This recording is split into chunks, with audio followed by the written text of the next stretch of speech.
Good morning, everybody. My name is Phil Bachelor with Cabot Oil and Gas Corporation. It is a great pleasure to introduce one of my competitors at Seneca Resources. Jacob has presented before and has attended the conference past 3 years, and it is a great pleasure that I have to introduce him to the crowd here. Jacob is known for always being on the forefront of the ESRI community and in the energy sector to utilize technologies and to really be an innovator. And I look to him at these conferences to see what's coming down the pipeline to really help us get our gas in the pipeline. So with that, thank you so much, and hope you enjoy his presentation. Thank you. Thanks for that. I'm delighted to be here again this year. We're going to talk a little bit about a new project we've been working on at Seneca. We've been utilizing a company called VALARM out of California for doing real-time environmental related tracking and water tracking. We've also rely heavily on ESRI GeoEvent server to make this work properly. So we're going to talk about real-time water monitoring. Everybody's familiar with rack ponds. These are our freshwater retention ponds. And the goal here was to monitor these ponds in real time so that we knew about the volume of the pond at any given time remotely without having to go out in the field. These are up in Claremont, PA, which is halfway between St. Mary's and the PA-New York state line, in the middle of nowhere, literally. There we go. So a little bit about VALARM. They have sensors, and they can integrate with anything. They can do noise monitoring. They can do, which is something we're actually going to start working with them on. Environmental monitoring, pH, you name it. If there's a sensor for it, they can hook into it and monitor it in real time. So they interface with their own little appliance via USB, and then everything gets served up from their transceivers one of two ways. For us, we either use cell phone modems or we utilize our own private wireless network that we have in the state.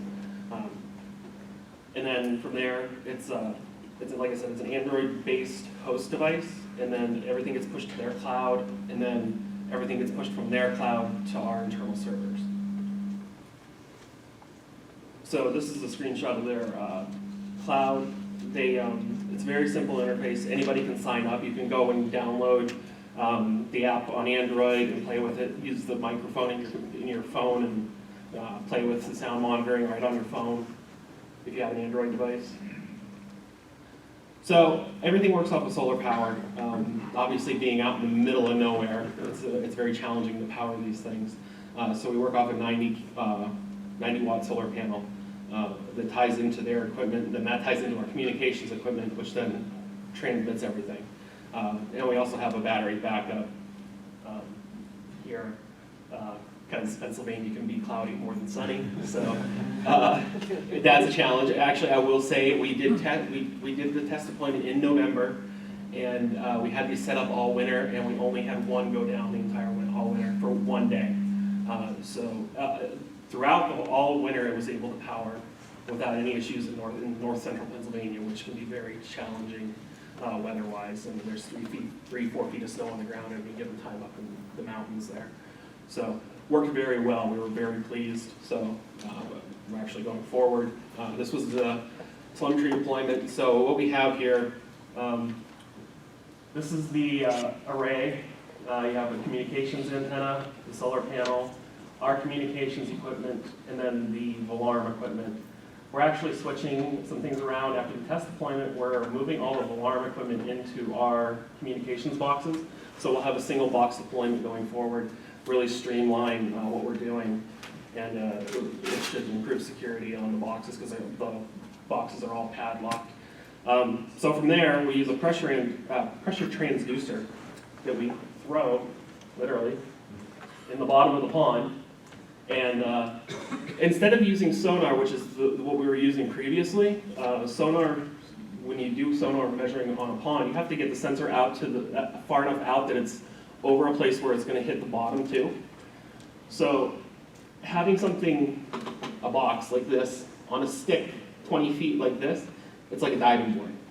So we were getting very inaccurate results from our contractors that were monitoring our ponds. So we actually had to go to manual measurements, where somebody would drive around Claremont once a day and go to all of our ponds and read a gauge marked on the side of the pond to tell us how much water was in it. So these pressure transducers detect the pressure of the water on top, the water column on top of the sensor, and then we take that and we multiply it by, we plug it into an algorithm, and then we take that value and we multiply it by a lookup table that we created using 3D volumetrics, and that generates a volume for the pond. So this is another look at their equipment. You can see here how small their communications equipment is. This box is 4 inches by 8 inches, or the orange box rather. The communications equipment is this here. It's very small, very lightweight, very agile, very inexpensive compared to conventional methods used in the industry. We are on the order of $1,000 a pond for monitoring, so very inexpensive. These are the brothers over here that own VALARM, Edward and Lorenzo. Very nice gentlemen, very intelligent guys, great to work with. So this is the model we built out, and we fine-tuned it from here. We went farther because these sensors are actually so precise that we can measure down to 3-inch increments. So we actually have volumes for every 3 inches now in our model. Oops, sorry. And so basically here's the model, and it just takes the tin and it does a bunch of slices through the tin to calculate the volumes for each slice. And then we have just a lookup table that the GeoEvent processor uses for each value. So now, once it gets to VALARM, we have a couple different output options. You can output it as JSON, which GeoEvent can read. It can output directly to a CSV file. It can output to a GeoRSS, which you can just pull in raw. And it can output to a KML. So any of these can be brought in to your mapping application.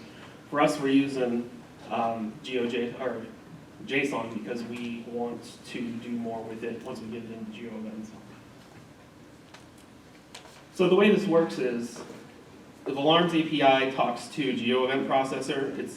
We have an input set up that receives VALARM data, and then we run it through a GeoEvent service, and it outputs to a feature layer. So what we actually end up with is a feature class that constantly gets updated in our GIS environment. So now from there, we can integrate this with things like Operations Dashboard or Portal or any other platform that we want. GeoCortex, we use that too. So we can integrate this data set now with anything, and it updates in real time. As long as the software can understand real-time data, it can be set up to automatically refresh for different time rates. It can be used. Otherwise, it comes in as static and only refreshes when you pan. But if it can understand real-time data, it can automatically set it up for refresh thresholds.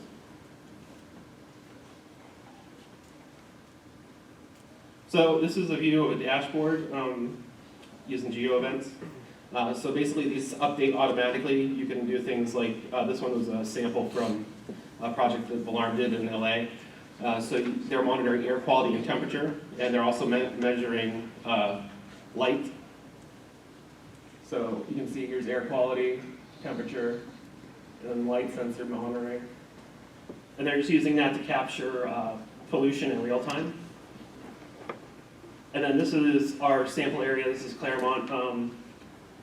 This is a 30 million gallon pond, and then these are two 15 million gallon ponds. This is the equipment in place, and this picture was taken, let's see here, in December.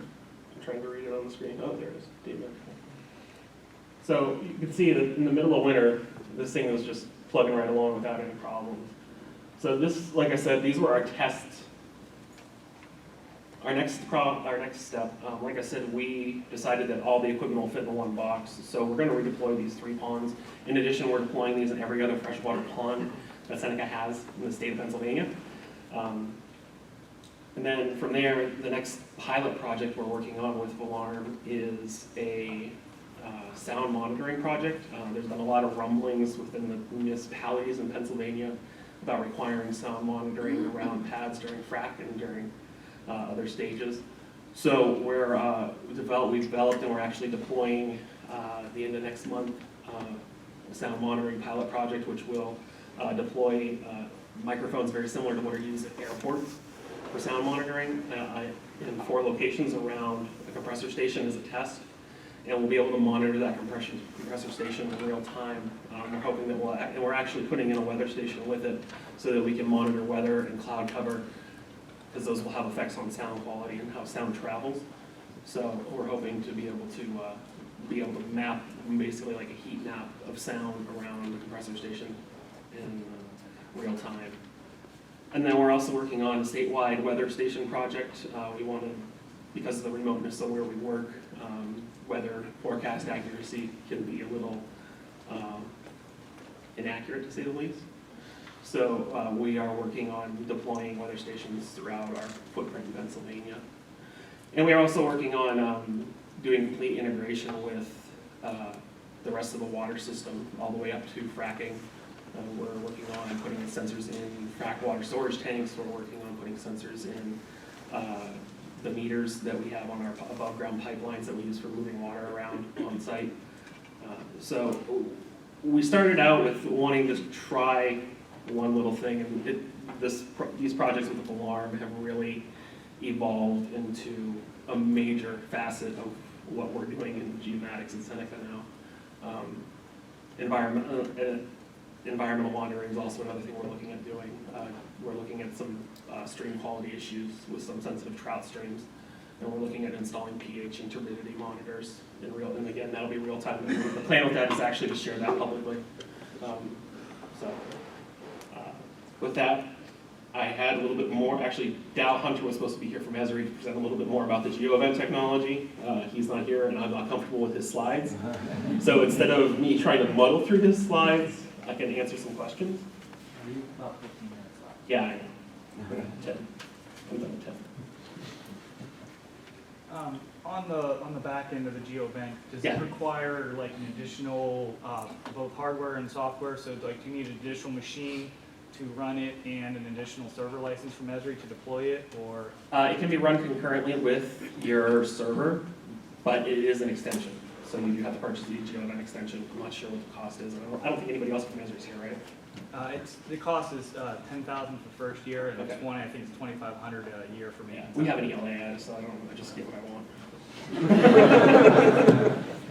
So, Mark. Jacob, on VALARM, did you look at any competing products? We've looked at some competing products from other companies and some traditional companies within the industry, and nobody's come close on pricing, first of all, and nobody's been able to do what we want them to do. It's more like we have to shoehorn what they can do. VALARM's a lot more flexible, and they can come up with a solution to suit our needs, so which is great for us as a small company. And with the two brothers, they own the company, they do the installs, they do. Yeah, they come on site, they're great to hang out with. I mean, when we did the pilot project, we were out for a week doing everything because of the weather. Are they able to scale up? Yeah, they have the capacity. They have people that work in California for them. Okay. They just handle a lot of the face-to-face stuff still. What did they carry that technology over from? What were they- Actually, originally Lorenzo is the one that developed the tracking technology and the real-time technology, and Edward is a PhD in GIS. But Lorenzo's motorcycle, he was telling me the story when we were working on the pilot project. Lorenzo's motorcycle was stolen, and he was looking at a solution like LoJack or something when he got the new motorcycle. And all the costs were just way too high. So he hardwired an Android phone and wrote his own software for Android. He hardwired an Android phone and hid it in the bike, in one of the storage compartments. Wow. And that's what was the first version of their software. So, yeah, he's pretty fun too. I want to hear it. Yeah, so you said it was about $1,000 per pond? Yeah, the equipment was about $1,000 per pond, plus there's this annual fee for their monitoring. It's like $200 a site for their communications. What are you actually using information for? Is it to like plan operations, to monitor potential spills? Yeah, our water management team uses it to monitor, basically so they know what water we have in the ponds at any given time. Like I said before, it was something that somebody went out once a day and read a gauge on the side of the pond Now they're able to just go to a web app, look at that in real time. And the whole goal here is actually we want our whole water management system tied into this. So they'll be able to see flow rates, they'll be able to see through pipelines, they'll be able to see how much water's in frac storage tanks, how much water's on site at the pad. So that's the goal. I think it's ambitious, even to me as the guy that's kind of the project manager on it. But I think it's doable. Maybe in a year we'll be able to come back and say we got it done. Who knows? So. Are you using, with the GeoVent, are you pulling any data that isn't being basically connected to by VALARM? So are you connecting to your SCADA system or anything like that? We are starting to work with pulling stuff from SCADA. There isn't a connector available for the SCADA software we use yet. We use Wonderware. If anybody else uses Wonderware and is thinking about going down this path, please encourage Wonderware to work on a connector. We have been ourselves, but GeoVent supports third-party connectors. We do use some services from the USGS for earthquakes. We are pulling that in real time. It's a Geo RSS feed, which you can pull in real time. So basically, because we're in the process of looking at doing an injection well at Seneca. So we're looking at what's going on in like Oklahoma right now. So the geologists are using that quite a bit.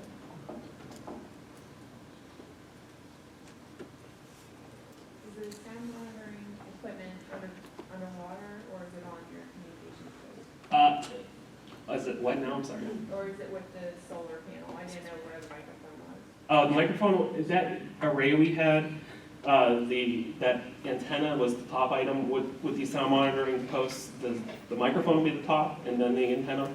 And we're also looking at having an adjustable height because some ordinances are requiring a certain decibel level at ear level.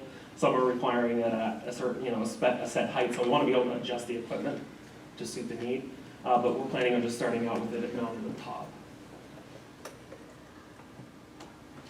Jacob, do you have any video feeds going along with the other data you're gathering? Not yet, but we do have a traffic system set up in Claremont because it's such a big area.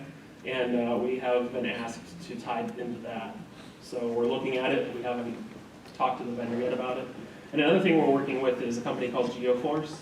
They track all of our high-value assets with satellite tags. And those ping back every so often.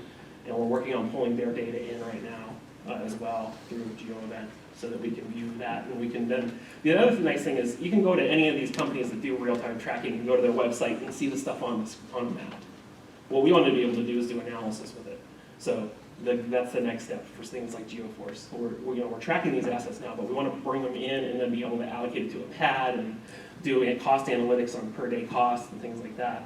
So instead of trying to do it manually and somebody going in and updating that data constantly, we'll be able to track the asset where it is, put a geofence around it, and then allocate it to the pad just by tracking where it is during each day.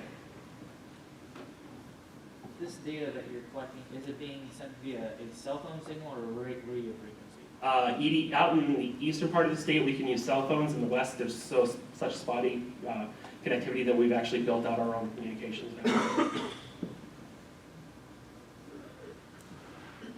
So basically, we bounce signal from place to place, point to point. I was going to say, if you were operating like Susquehanna County, you're lucky to get a signal. Yeah. Like when we operate in Lycoming and Tioga, we are able to get cell reception on site. But in the western part of the state where we work, up in the north central part, there's no community, there's no cell phone reception at all.